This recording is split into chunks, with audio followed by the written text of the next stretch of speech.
Bye weeks, injuries, and sources? The NFL streets are wild, but let me do my best to help you navigate them.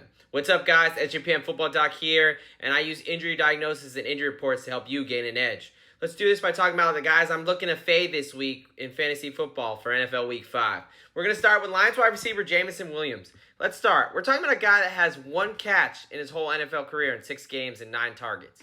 Last we heard from him, he was dealing with a hamstring injury and coming off a pretty disappointing preseason where he kind of got in Dan Campbell's doghouse. And we know that when Dan Campbell doesn't love you, you're probably not going to get the ball. Just ask Jahmyr Gibbs.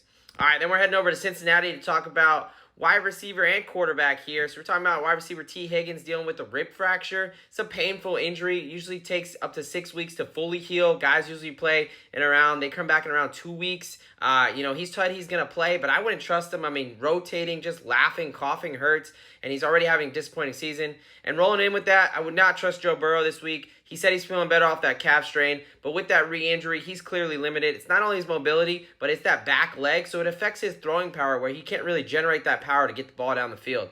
Sticking with quarterbacks, I'm looking to fade Steelers quarterback Kenny Pickett this week with dealing with the bone bruise. He's already got a tough matchup against the Ravens. Even if he plays, which I think he has a shot to, it's going to limit his mobility. He's not going to be the most comfortable, and in a tough divisional matchup, that's not where you're looking for a lot of points. All right, Broncos running back Javonte Williams, obviously coming off that significant knee injury from this offseason, dealing with a little bit of a hip flexor strain.